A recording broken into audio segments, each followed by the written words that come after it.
Greg Schiano, the Rutgers football coach, joins us on the Shell Pennzoil Performance Line, who has orchestrated one of the greatest comebacks in college football history, and now he's trying to do it again. Coach, we'll get into all that in just a second, but I've got to ask you, as a guy that's coached Rutgers, been in the NFL, assistant at Ohio State, the biggest story in all of football today is everything with Trevor Lawrence. Let's have fun in a second, but just give me your thoughts on Lawrence here.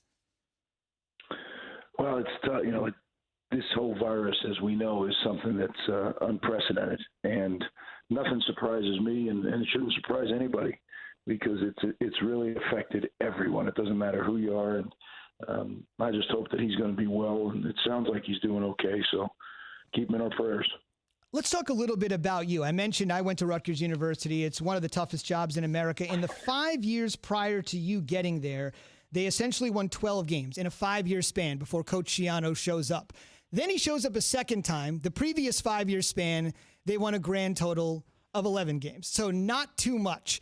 Why would somebody like yourself, Coach, who has proven yourself, been in the NFL, had one amazing turnaround, why in the world would you try that twice?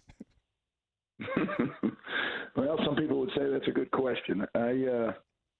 I love Rutgers. I love New Jersey, and it was my dream job once, which not many people say that, and I'm very fortunate. I consider myself blessed that I have a second chance to do my dream job. I grew up in New Jersey. I always thought that New Jersey and Rutgers deserve to have a championship program, and we got a long way to go, but that's the goal, and like I said, I'm glad I have a second chance to try to achieve it.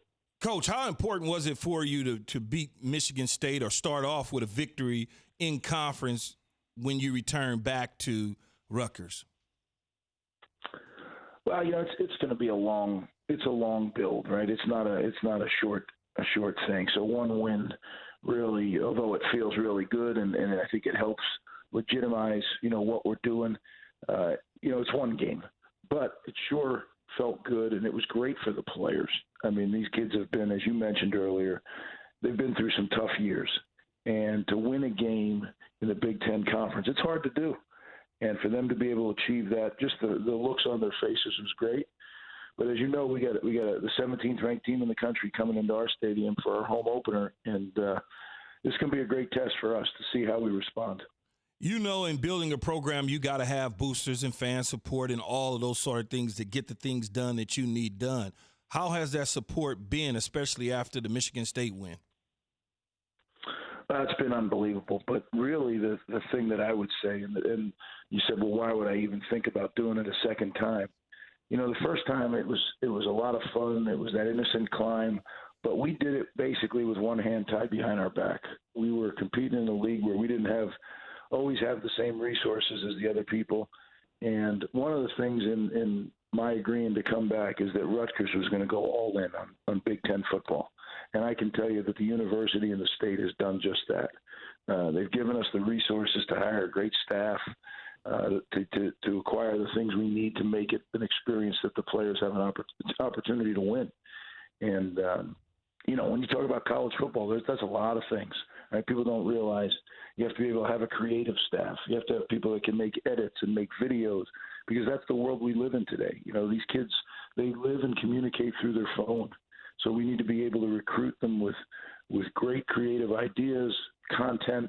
Well, that all costs money, right? To hire those departments, which we never had that stuff. So we were able to really put together what I think is a tremendous staff, and now we just got to keep our head down and keep chopping. Coach, Indiana beats Penn State, big game that you guys have coming up. But, how do you get your players not to look forward to the next game? The Buckeyes are on your schedule, one of the top teams in the nation. How do you get your team to focus just on this game and not look forward to the next?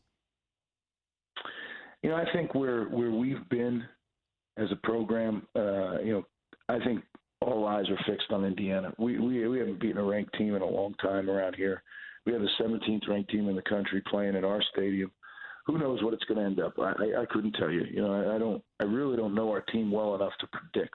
This is a great opportunity to see how we respond, but I don't think there's any issue looking forward.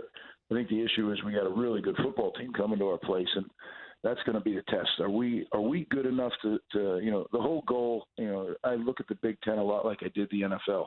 If you can get to the fourth quarter and have a chance to win, then you got to find a way to win it in the fourth quarter. And a lot of times it comes down to a 2-minute drive, either stop them to win or go score to win. Coach, you spent a couple years with Urban Meyer down at Ohio State, and you see what's going on within the conference. How important is it for the rest of the conference to be able to do some things to represent the college football playoff? I think it's critical. I do. And I think, you think back to when Urban went back to Ohio State back in 2012. Big Ten was in a tough position. And I think what Urban did is he reset the standard in the Big Ten Conference.